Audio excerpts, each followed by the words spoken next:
আসসালামু আলাইকুম সবাই, welcome back to my new blog. আমি আজকে আপনাদেরকে দেখাবো কীভাবে শর্টকাটে পাঙ্গাস মাছ ভুনা করি আমি।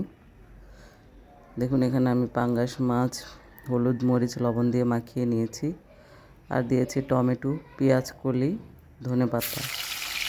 মাছটা আমি এখন ভেজে নেব।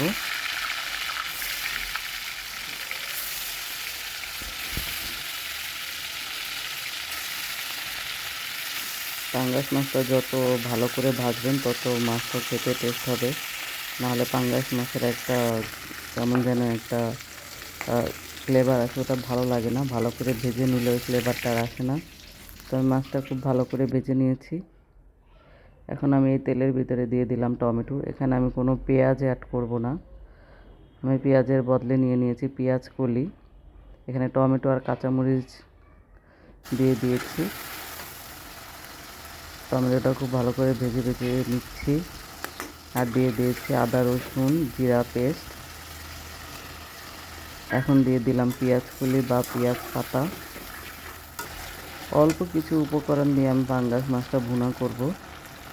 এখানে দিয়ে দিচ্ছি মরিচের গুঁড়ো 2 চা চামচ, লবণ স্বাদ মতো। আমি কিন্তু এখানে হলুদও অ্যাড করব না, জাস্ট মরিচের গুঁড়া একটু ঝাল হওয়ার জন্য। দেখুন, আমি মাছটা দিয়ে দিলাম। খুব সহজে খুব অল্প সময়ে আপনারা এইভাবে রান্না করে নিতে পারেন।